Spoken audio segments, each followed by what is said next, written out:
بسم اللہ الرحمن الرحیم۔ رسول اللہ صلی اللہ علیہ وآلہ وسلم کے خصائص کے سبب اللہ تعالیٰ نے امت محمد مصطفیٰ صلی اللہ علیہ وآلہ وسلم کے لیے تمام روئے زمین کو پاک کر دیا۔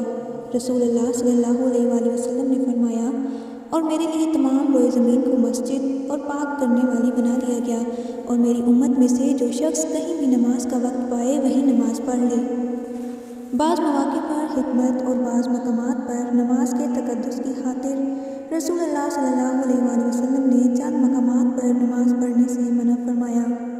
حدیث پاک میں ہے، حضرت عبداللہ بن عمر رضی اللہ تعالیٰ عنہ فرماتے ہیں، رسول اللہ صلی اللہ علیہ وآلہ وسلم نے 7 مقامات پر نماز پڑھنے سے منع فرمایا۔ نمبر 1، جہاں گوبر یعنی کوڑا کرکٹ ڈالتے ہیں۔ جہاں لوگ کوڑا کرکٹ ڈالتے ہیں، ظاہر ہے وہ جگہ پاک تو نہیں رہ سکتی، اس لیے جب جگہ ہی ناپاک ہو گئی تو نماز کیسے ہوگی؟ کیونکہ جگہ کا پاک ہونا نماز کے لیے شرط ہے، اس لیے جہاں گوبر یا کوڑا کرکٹ ہو وہاں نماز نہیں پڑھنی چاہیے۔ نمبر 2، قصاب خانہ میں۔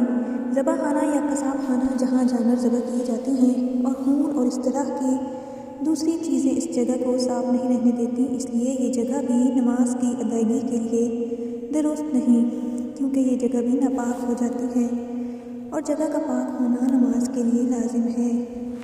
نمبر 3، قبرستان میں۔ قبرستان میں اگر قبر کی جانب رخ کر کے نماز پڑھی جائے، یعنی مقام سجدہ کے آگے قبر ہو، تو بت پرستی سے مشابہت کی بنا پر حرام ہے، اور باقی مقامات پر ناپاکی کا احتمال ہے اور وہاں پر نماز پڑھنا نماز کی تقدیس کے منافی ہے۔ چلتے راستہ میں شارع عام جو لوگوں کی گزرگاہ ہو، جہاں گزرنے کی پہلے ہی دقت اور دشواری ہو، وہاں نماز پڑھنا لوگوں کے لیے موجب اذیت ہوگا، توجہ اور خشوع و خضوع بھی نہیں رہ سکتا، اور جب نماز میں خشوع و خضوع نہیں ہوگا تو نماز بھی نہیں ہوگی۔ نمبر 5، حمام میں نہانے کی جگہ۔ نہانے کی جگہ میں نماز پڑھنے سے منع کیا گیا۔ نمبر 6، بیت اللہ کی چھت پر۔ خانہ کعبہ کی چھت پر نماز اس لیے ممنوع ہے کہ نماز میں بیت اللہ کی طرف متوجہ ہونا بھی شرط ہے۔ چھت پر نماز پڑھنے کی صورت میں ایسا ناممکن ہے، جب شرط ہی نہ پائی گئی تو نماز کیسے ہوگی؟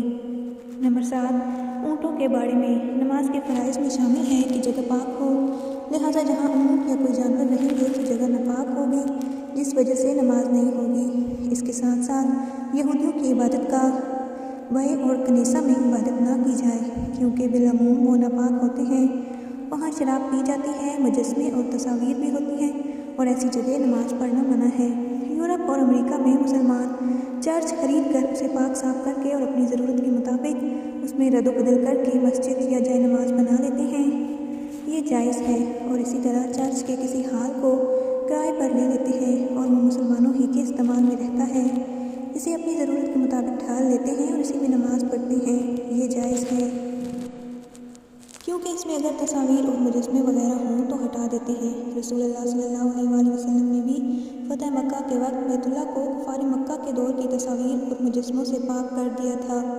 اللہ پاک عمل کی توفیق عطا فرمائے، آمین یا رب العالمین۔ اگر ویڈیو پسند آئے ہو تو میرے چینل کو سبسکرائب کریں، ویڈیو کو لائک اور شیئر کریں۔ جزاک اللہ۔